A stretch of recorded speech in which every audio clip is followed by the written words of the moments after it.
여러분, 오늘 우리가 읽은 이 본문은 사실 우리에게 매우 익숙한 말씀 중에 하나입니다. 하지만 이제 그 마태복음 13장에 기록된 이 비유는 단순히 이 수많은 이야기 중 하나가 아닙니다. 이 앞서 마태복음 4장에서 이제 12장까지 예수님이 이 땅에 임한 그 천국에 대해서 그 메시지를 계속해서 선포하셨는데요. 이제 4장부터 보면 이제 산상수훈을 통해서 천국이 어떤 곳인지, 그리고 수많은 치유와 그 표적을 통해서 하나님 나라가 이미 이제 우리 곁에 와 있다는 사실을 직접 증명해 보이셨습니다. 그런데 그런 이야기를 하시다가 이 12장에 이르면 이 이야기 사이에 이제 묘한 긴장감이 흐르기 시작하는데요. 똑같은 예수님의 그 말씀을 들었음에도 불구하고 이제 사람들의 반응이 좀 극명하게 이렇게 엇갈리기 시작하는 것입니다. 그래서 어떤 이들은 그 예수님을 따르며 삶이 변하는 기적을 경험했지만 바리새인들이나 또 어떤 사람들은 오히려 예수님을 어떻게 하면 죽일 수 있을까 모의하고 심지어 가족들조차도 좀 예수님을 오해하기도 합니다. 그래서 오늘 마태복음 13장에 이르면서 예수님이 이제 방법을 또 다르게 바꾸시는데요. 이제는 직접적인 그 선포 대신에 비유라는 방식을 선택하신 것입니다. 그 이유는 이 천국의 비밀은 단순히 귀로 듣는다고 소유할 수 있는 것이 아니라 그 말씀에 맞게 반응하는 자들에게만 열리는 것이기 때문입니다. 그래서 예수님은 오늘 이 씨 뿌리는 비유를 통해서 왜 사람들마다 이 반응이 엇갈리는지, 그리고 지금 우리의 마음은 어디를 향해 있는지를 좀 들여다보게 하십니다. 그래서 우리가 여기서 중요한 질문을 하나 던지게 되는데요. 그 질문이 뭐냐면 수많은 그리스도인들이 매주 예배를 드리고 매주 하나님의 말씀을 듣고 있습니다. 그런데 왜 우리의 믿음은 이토록 서로 다른 모습일까? 왜 누군가는 말씀을 들을 때마다 삶이 변하고 하나님과 더 가까워지며 믿음 안에서 계속해서 성장해 가는데, 또 누군가는 뭐 수년이 지나도 여전히 그 삶의 변화 없이 제자리 걸음만 하고 있는 것일까? 이런 의문이 생기는 것이죠. 그래서 왜 어떤 신앙은 거대한 나무가 되어서 누군가에게 그늘을 내어주는데 왜 어떤 신앙은 작은 싹조차 틔우지 못한 채 이제 말라버리는 것일까? 오늘 예수님이 직접 들려주신 이 비유의 말씀을 통해서 우리도 또한 이제 각자의 그 신앙의 위치를 좀 정직하게 점검해 보는 시간을 가지길 원합니다. 그래서 내 마음이 지금 좀 어느 지점에 있는지, 무엇이 나의 믿음이 성장하는 것을 막고 있는지 좀 발견하는 그런 귀한 시간이 되시기를 예수님의 이름으로 축복합니다. 먼저 그러면 우리가 이 말씀을 듣는데 왜 믿음이 자라지 않는지, 왜 내 삶에 변화가 없는지 이 질문에 대해서 먼저 답을 하고자 합니다. 거기에 대해서 예수님이 오늘 이제 비유를 드시면서 세 가지 이유가 이제 나오게 되는데요. 그 첫 번째 이유는 바로 무관심 때문입니다. 마태복음 13장 3절에서 4절 말씀 먼저 같이 볼게요. 같이 읽겠습니다. 예수께서 비유로 여러 가지를 그들에게 말씀하여 이르시되 씨를 뿌리는 자가 뿌리러 나가서 뿌릴새 덜어는 길가에 떨어짐에 새들이 와서 먹어버렸고, 오늘 농부가 나가서 이 씨를 뿌렸는데 이 모든 씨앗이 있어야 할 그 밭의 자리에 떨어진 것이 아니었습니다. 덜어는 길가에 떨어졌는데요. 차라리 그 흙 위에만 있었어도 뭐 어떻게든 파고들 기회가 있었을 텐데 길가에 떨어진 씨앗은 그럴 기회를 얻지 못하고 이 노출 다 드러나 있다가 결국 새들의 먹이가 되었고 만다는 것입니다. 근데 이 비유에 대해서 예수님이 오늘 읽은 그 본문 19절에서 명확하게 어떤 말씀인지 설명하고 계십니다. 19절 함께 읽을게요. 같이 읽겠습니다. 아무나 천국 말씀을 듣고 깨닫지 못할 때는 악한 자가 와서 그 마음에 뿌려진 것을 빼앗나니 이는 곧 길가에 뿌려진 자요. 여기서 씨앗은 예수님이 전하시는 그 말씀, 천국에 대한 말씀입니다. 그래서 당시 수많은 무리가 이 예수님을 에워싸고 그분의 메시지를 들었어요. 근데 즉 길가에 비유된 사람들도 말씀을 듣지 못한 사람들이 아니었습니다. 그들도 예수님께 대해서 궁금증이 있고 호기심이 있었던 사람들이에요. 저 말씀을 들으면 뭔가 내 인생에 유익이 되지 않을까, 뭐 그런 기대를 품고 그 자리에 서 있었던 사람들입니다. 그런데 여러분, 믿음은 들음에서 난다고도 하잖아요. 말씀해 보면. 근데 왜 이들에게 들었는데 믿음이 생기지 않을까요? 문제는 오늘 본문 말씀처럼 깨닫지 못함에 있었습니다. 근데 여기서 깨닫지 못했다는 것은 뭔가 지능의 문제가 아닙니다. 바로 주의를 기울이지 않는 그 무관심의 문제인 것입니다. 그들은 말씀을 듣긴 들었지만 그 말씀이 내 삶을 바꿀 그런 생명이라는 사실에는 관심이 없었던 것입니다. 말하자면 그냥 한 귀로 듣고 한 귀로 흘려버리는, 우리가 배경음악 같은 그런 취급을 한 것이죠. 제가 예전에 이제 룸메이트들이 계속 있었습니다. 그래서 이제 같이 살면 제가 주로 거실을 쓰고 이제 룸메이트가 방을 쓰는 경우가 많았어요. 그래서 근데 같이 살다 보면 생활 습관이나 이제 패턴들이 다르니까 서로 거슬리는 부분들이 생기게 됩니다. 한 번은 이제 한 친구는 이제 외출할 때마다 현관문을 엄청 세게 닫는 거예요. 근데 제가 거실에 있다 보니까 그 아침에 이제 친구가 일찍 학교를 가게 되면 아직 자고 있는데 그 소리에 자꾸 놀라서 깨거나 이런 일이 이제 계속 생기는 겁니다. 그래서 이제 좀 힘들어가지고 하루는 부탁을 했어요. 이제 문을 조금만 살살 닫아주면 안 되겠냐. 그러니까 친구도 미안하다며 흔쾌히 그렇게 해주겠다고 했습니다. 근데 이제 몇 번 그러다 보니까 이 습관이다 보니까 다시 원래대로 엄청 크게 쾅쾅 닫는 것이었어요. 그래서 제 마음속에 이런 생각이 드는 거예요. 내 말 무시하는 건가? 아니 내 말을 그냥 흘려 들은 건가? 나를 배려할 마음이 전혀 없는 것 같아. 이런 마음이 드는 거예요. 마음이 없는 것 같아. 친구가 분명히 제 부탁을 이제 소리로 들었잖아요. 들었는데도 그 말에 담긴 뭔가 저의 고통이나 그 간절함에는 좀 무관심한 느낌이 들었던 거죠. 그래서 마음으로 받지 않았기에 뭔가 행동의 변화가 일어나지 않은 그런 느낌을 받았었습니다. 만약 여러분이 간절히 원하는 그런 직장의 면접 정보라면 어떻겠습니까? 아니면 교수님이 이번 시험에 꼭 나온다고 강조하신 문제라면 아마 한마디도 놓치지 않고 적고 기억하고 밤새 외울 것입니다. 결국 마음의 문제인 것이죠. 말씀에 대해 무관심할 때, 그 말씀이 내 삶이랑 전혀 상관없이 느껴질 때 우리는 그 말씀을 이해하려고 노력하지 않습니다. 그렇게 그 마음의 문턱에서 겉돌고 있는 그 말씀의 씨앗을 이제 마귀가 절대 놓치지 않는다는 것이죠. 왜냐하면 그 마귀에게는 더할 나위 없이 좋은 기회인 거예요. 우리가 더 하나님과 가까워지지 못하게 하는 최고의 기회인 것이죠. 그래서 그렇게 말씀에 이제 뿌리를 내리기도 전에 낚아채 가버린다는 것입니다. 첫 번째 이유는 이제 무관심이었어요. 말씀에 대한. 두 번째 이유는 지속성이 없는 그 감정적인 신앙에 그치기 때문에 말씀을 듣지만 우리 삶에 변화가 일어나지 않는 것입니다. 그 영적 무관심을 넘어서 이제는 이 말씀을 기쁘게 받아들였음에도 성장이 멈추는 경우가 있는 거예요. 예수님께서 13장 5절에서 6절에 이런 사람들의 마음을 돌밭에 비유하십니다. 함께 읽을게요. 같이 읽겠습니다. 더러는 흙이 얕은 돌밭에 떨어짐에 흙이 깊지 아니하므로 곧 싹이 나오나 해가 돋은 후에 타서 뿌리가 없으므로 말랐고. 돌밭은 겉으로 보기에는 이제 흙이 조금 덮여 있어서 씨앗이 자라기에는 충분해 보입니다. 실제로 씨앗이 떨어지면 싹도 좀 아주 빨리 나온다고요. 하지만 결정적인 문제가 있는데요. 그것은 바로 겉에 보이는 그 얕은 흙 아래에 돌들이 버티고 있다는 것입니다. 즉 싹을 틔울 수는 있지만 그 생명을 유지할 그 지속성을 확보할 공간이 없다는 것입니다. 그래서 예수님의 이 돌밭 같은 마음을 20절에서 이렇게 설명하십니다. 같이 읽을게요. 돌밭에 뿌려졌다는 것은 말씀을 듣고 즉시 기쁨으로 받되. 이 사람들이 그 말씀을 흘려 듣지는 않았는 거죠. 오히려 감정적으로 매우 뜨겁게 반응한 거죠. 그래서 말씀을 들으면서 막 눈물도 흘리고 아멘도 외치면서 벅찬 기쁨을 경험한 사람들. 소위 우리가 말하는 은혜를 받은 상태인 거죠. 막 열정이 샘솟고. 그래서 갑자기 안 하던 일을 하기도 합니다. 수련회나 집회에 갔다 오면 갑자기 새벽 기도를 나간다거나 봉사를 신청해서 좀 이제 교회 일을 한다거나 이제 뜨겁게 뭔가 신앙생활에 뛰어들기도 하죠. 근데 이게 문제가 있나? 그런 건 아닙니다. 이런 이어지는 행동들이 나쁜 것이 아닙니다. 하지만 그 문제는 우리 눈에 보이지 않는 그 마음 깊은 곳에서 일어나는 거예요.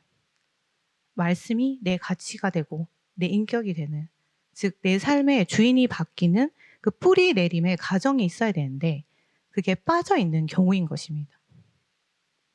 그래서 뿌리는 가만히 놔두고 자라지 않는데 남들 눈에 잘 보이는 꽃과 잎만 열심히 가꾸고 있는 것입니다. 그래서 진짜 실체는 21절 말씀처럼 해가 뜰 때 드러납니다. 21절 같이 읽을게요. 같이 읽겠습니다. 그 속에 뿌리가 없어 잠시 견디다가 말씀으로 말미암아 환난이나 박해가 일어날 때에는 곧 넘어지는 자요. 여기서 우리가 주목해야 할 것은 잠시 견디다가입니다.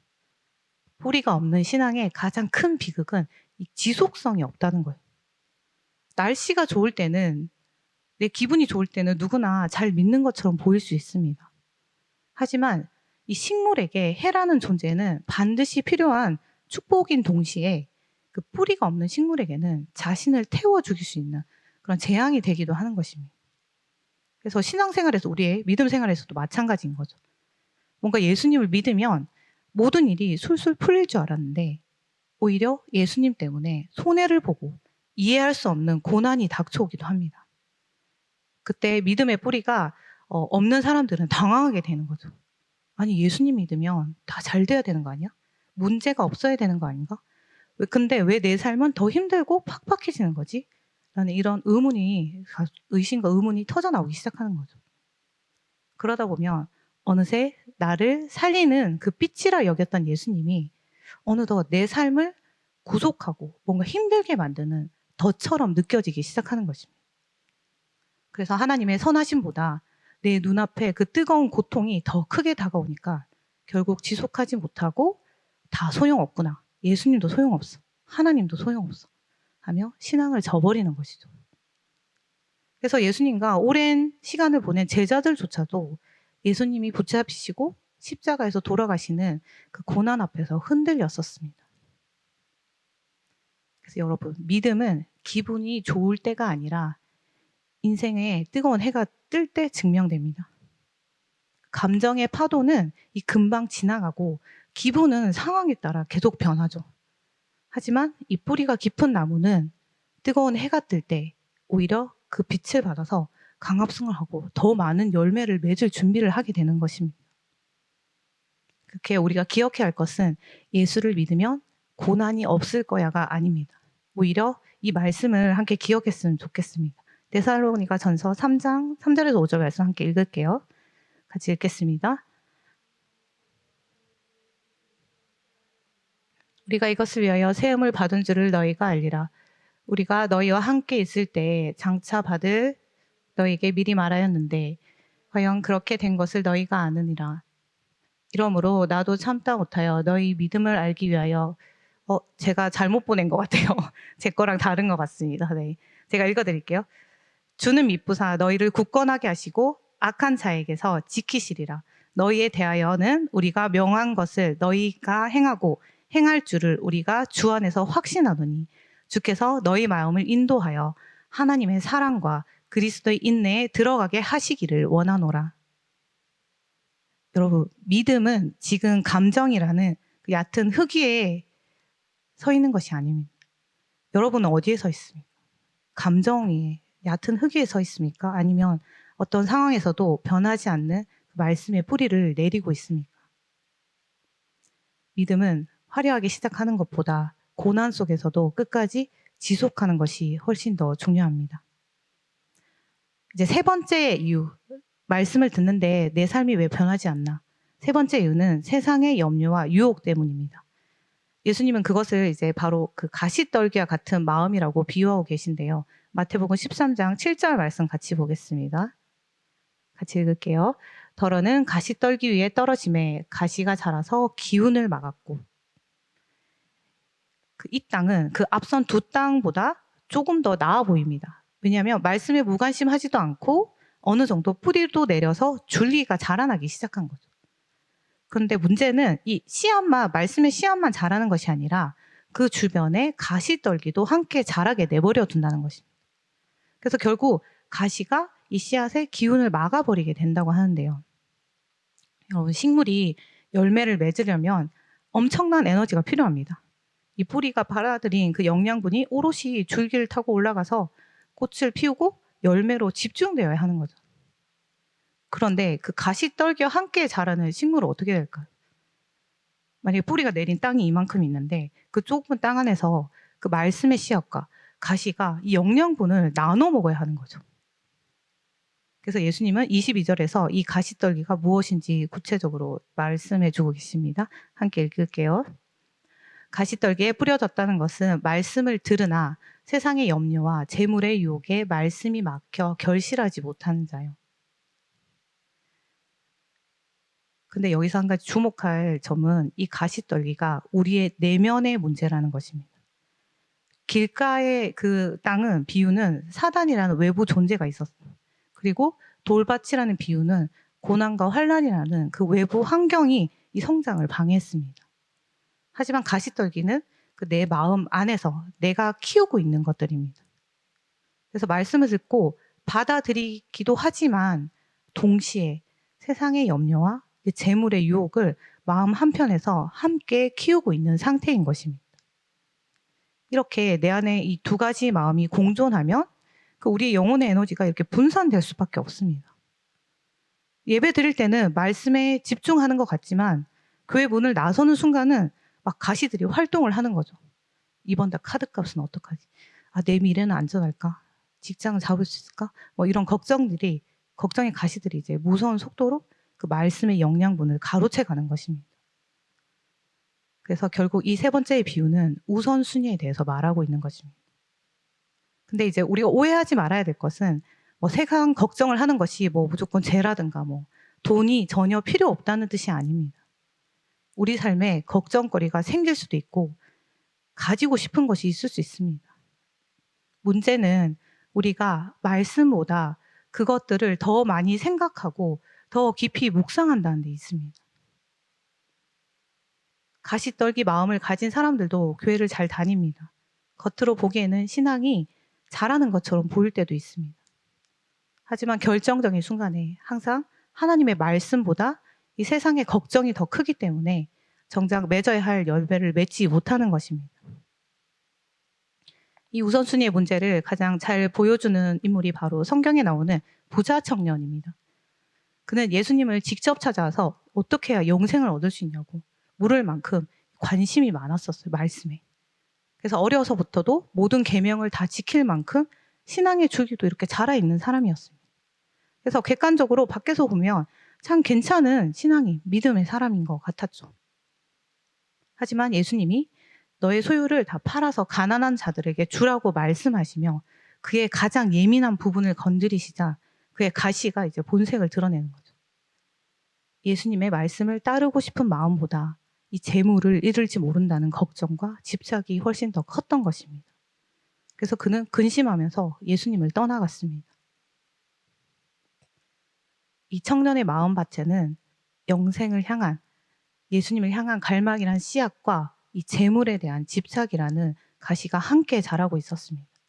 그래서 평상시에는 아무 문제 없어 보였지만 열매를 맺어야 할 결정적인 선택의 순간에 그 가시가 이제 그 말씀의 기운을 완전히 덮어버린 것이죠.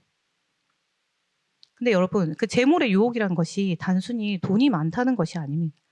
하나님보다 나를 더 안심시키는 것들이 있다면 그것이 바로 내 그 말씀의 영양분을 뺏는 가시인 것이죠. 여러분, 신앙의 열매는 저절로 맺히지 않습니다. 이 한정된 밭에서 그 가시를 뽑아내고 오직 말씀이 이 모든 영양분을 취할 수 있도록 공간을 확보해 주어야 하는 것입니다. 가시를 그대로 둔 채 왜 내 신앙에는 열매가 없지? 라고 묻는 것은 모순인 것입니다. 그러면 이제 우리는 스스로에게 질문해야죠. 내 마음에 그 에너지를 뺏어가는 가시는 무엇인가? 여러분, 지금까지 우리는 그 말씀을 듣지만 삶이 변하지 않는 이유, 왜 우리 믿음이 자라지 못하는가에 대해서 예수님이 든 비유를 통해 살펴보았는데요. 이 열매를 맺지 못한 이 세 가지 땅에는 아주 중요한 사실을 깨닫게 하는 한 가지 공통점이 있습니다. 바로 세 가지 땅에 떨어진 씨앗들이 자라지 못한 것은 뿌리와 직접적으로 관련되어 있다는 것이에요. 길가와 돌밭을 이 뿌리 내리는데 아예 실패했고 가시떨기 밭은 뿌리를 내리긴 했지만 엉뚱한 것들이 이제 영양분을 다 뺏겨버린 거죠. 그래서 뿌리가 제대로 그 영양분을 흡수하지 못한 것입니다. 결국 성장은 뿌리가 얼마나 깊고 건강하게 내리느냐에 달려 있는 것입니다. 근데 그 식물학적으로 보면 그 뿌리가 단단한 땅을 뚫고 이렇게 내려가서 영양분을 빨아들이게 만드는 진짜 힘이 따로 있다고 합니다. 바로 오늘 제목과 같은 생장점이라고 하는데요. 말하자면 이제 줄기가 있고 밑에 뿌리가 있으면 뿌리 끝에 그 생장점이 있어서 이제 그게 굉장히 중요하다고 합니다. 사람으로 치자면 그 아이들 뼈가 자라게 하는 그 성장판과 같은 곳인데요. 그래서 뿌리의 맨 끝부분에는 이 아주 작지만 에너지가 넘치는 그 생장점이 있다는 거예요. 그래서 이 작은 점이 쉬지 않고 새로운 세포를 만들어내면서 이 단단한 흙을 밀어내고 바위 틈까지 비집고 들어가서 깊은 곳에 물을 찾아낸다는 것입니다. 그래서 이 생장점이 살아있어야만 뿌리는 깊어지고 식물은 어떤 가뭄에도 말라 죽지 않는 생명력을 얻게 되는 것입니다. 우리의 신앙에도 이 영적 생장점이 있습니다. 예수님이 13장 8절에서 이렇게 말씀하십니다. 같이 읽을게요. 더러는 좋은 땅에 떨어짐에 어떤 것은 100배, 어떤 것은 60배, 어떤 것은 30배의 결실을 하였느니라. 여러분, 좋은 땅에 씨앗이 떨어지면 상상할 수 없는 결실이 맺힙니다. 바로 이 좋은 땅이 우리의 영적 생장점이 터지는 곳인데요. 그렇다면 좋은 땅은 어떤 마음을 가진 자들일까? 예수님 오늘 본문 23절에서 그 비밀을 우리에게 알려주고 계십니다. 23절 같이 읽을게요. 좋은 땅에 뿌려졌다는 것은 말씀을 듣고 깨닫는 자니 결실하여 어떤 것은 100배, 어떤 것은 60배, 어떤 것은 30배가 되느니라 하시더라. 여러분, 좋은 땅에 뿌려졌다는 것은 말씀을 듣고 깨닫는 자를 말합니다. 여기서 깨닫는 것은 아까 말한 것처럼 단순히 지적인 이해를 넘어서서 내 삶의 맥락에서 말씀이 무엇을 의미하는지를 발견하는 것입니다. 우리가 그냥 말씀을 듣고 지식으로만 머문다면 그것은 변화를 가져오지 못합니다.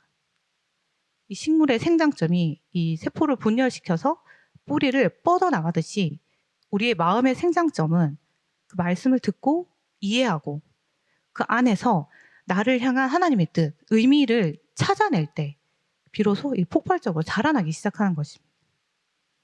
한마디로 말하면 말씀을 깊이 묵상하고 내 삶에 실질적으로 적용하는 것입니다.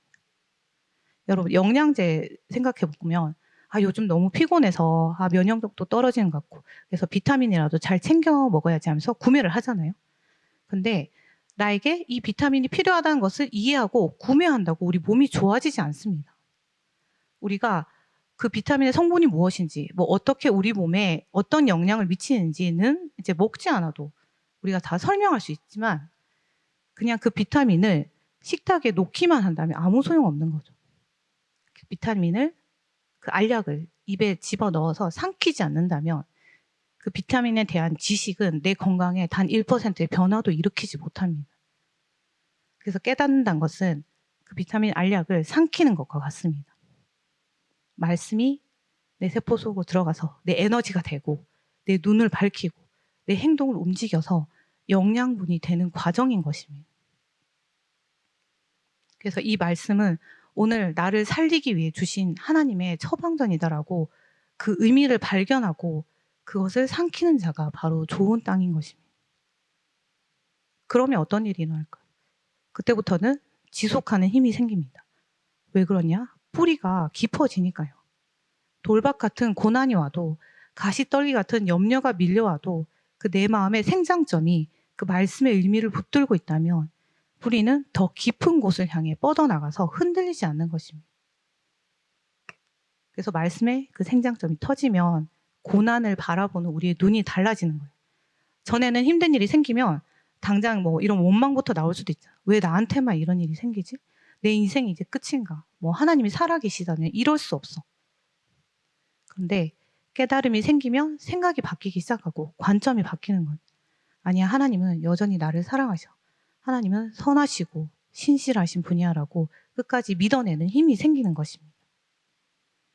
그래서 눈앞의 물질보다 나를 흔드는 그 환경보다 그 보이지 않는 하나님의 평안을 선택하려고 몸부림치는 순간 여러분의 뿌리는 그 바위를 뚫고 더 깊이 내려가고 있는 중인 것입니다. 아마 남들 눈에는 그저 고통 속에 멈춰 있는 것처럼 보일지 모르지만 사실 그 간절한 버팀이야말로 우리의 믿음을 단단하게 만드는 가장 치열한 싸움일 것입니다. 그래서 진정으로 좋은 땅을 가진 사람은 바로 하나님의 말씀을 대할 때 내 영혼의 생장점을 깨워서 치열하게 그 의미를 붙들고 순종의 뿌리를 내리는 사람인 것입니다. 이렇게 뿌리가 깊어진 나무는 이제 다른 이들을 살리는 열매를 맺기 시작합니다. 마태복음에서 이 결실이라는 것을 카르포스라고 하는데요. 여러분, 열매는 나무 혼자 먹으려고 맺고 있는 것이 아니죠. 배고픈 타인을 배불리고 지친 새들에게 그늘이 되어주는 위함입니다. 그래서 우리가 맺는 이 믿음의 결실은 반드시 이웃을 향한 헌신과 사랑의 모습으로 나타나게 되는 것입니다. 여러분, 우리가 행위로 구원받지는 못합니다. 하지만 진짜 살아있는 믿음은 반드시 삶의 행동으로 증명되어야 합니다. 야고보서 2장 17절 함께 읽을게요. 같이 읽겠습니다. 함께 읽을게요. 이와 같이 행함이 없는 믿음은 그 자체가 죽은 것이라. 우리의 믿음을 성숙하게 하는 생장점은 말씀을 단순히 지식으로 아는 데서 멈추지 않습니다. 그 말씀이 내 삶에 어떤 의미인지 깨닫고 그것을 구체적인 행동으로 보이는 헌신을 통해서 비로소 완성되는 것입니다. 이처럼 마음의 깨달음이 삶의 행동으로 이어질 때 여러분이 비로소 수십 배의 결실을 맺는 그 예수 그리스도의 진짜 제자로 살아가게 되는 것입니다. 이제 말씀을 맺겠습니다, 여러분. 하나님은 오늘 우리에게 좋은 땅이 되라고 말씀하십니다. 근데 좋은 땅이 된다는 것은 이 완벽한 사람이 되라는 것도 뭔가 대단한 성자 같은 그런 사람이 되라는 것도 아닙니다. 그저 말씀을 흘려듣던 내 마음의 무관심을 깨뜨리고 기분에 따라 환경에 따라 흔들리던 그 마음에 말씀의 뿌리를 내리는 것입니다. 그리고 내 마음에 에너지를 뺏어가던 말씀을 뺏어가던 그 세상의 걱정과 욕심을 이제는 좀 내쳐버리는 것. 그것이 좋은 땅의 시작인 것입니다. 그럼 여러분, 이제 여러분의 그 영적 생장점을 깨우십시오. 올 한 해 이 세운교회 공동체에서 함께 나아가길 원하는 방향은 말씀을 깊이 묵상하는 것입니다. 그러니 이번 한 주 단순히 말씀을 아는 수준에 머물지 마십시오. 큐티를 하던 성경을 한 장씩 읽던 각자 말씀을 대할 때 그 내 안에 영적 생장점을 깨우기 위해서 성령님께 이렇게 물으시기 바랍니다. 하나님, 이 말씀이 오늘 나에게 어떤 의미입니까? 그리고 그 비타민 알약을 입에 넣고 삼키십시오. 그냥 오늘 목표 채웠다, 오늘 성경 읽었다 해서 멈추는 것이 아니라 그래서 나는 오늘 이 말씀을 내 삶에서 어떻게 녹여낼 것인가를 고민하시기 바랍니다. 신학교에서 설교를 어떻게 할 것인가에 대해서 배울 때 가장 중요하게 훈련받는 부분 중 하나가 바로 이것입니다. So what? 그래서 어떻게? 말씀 읽었는데 말씀이 이런 뜻이구나. 근데 그래서 어쩌라고? 바로 구체적인 적용입니다. 근데 쉬워 보이지만 사실 가장 어렵기도 합니다. 하지만 아무리 좋은 말씀도 내 삶에 적용되지 않으면 아무 일도 일어나지 않습니다. 말씀이 서로 사랑하라고 한다면 거기서 멈추지 말고 질문해야 하는 거예요. 그래서 나는 오늘 어떻게 구체적으로 누구를 사랑할 것인가? 상대방의 마음을 살피는 그런 사소한 배려의 한마디부터 그리고 나의 시간과 물질을 하나님께 기쁘게 내어드리는 그 우선순위의 조정까지 여러분의 삶의 현장에서 행동이라는 그 생장점을 터뜨리십시오. 그때 여러분의 삶은 단순히 내 마음이 위로받는 수준을 넘어서 지친 영혼들이 찾아와 쉬어가는 그런 풍성한 안식처가 될 것입니다. 여러분, 하나님은 오늘도 결실을 맺은 여러분의 그 부드러운 마음밭을 기다리고 계십니다. 이번 한 주 말씀 한 구절이라도 꼭꼭 씹어 먹으며 깊이 묵상하며 내 삶의 의미로 만들어내십시오. 그리고 그 깨달음이 행동으로 이어져서 기쁨으로 열매 맺는 저와 여러분이 되시기를 예수님의 이름으로 축복합니다.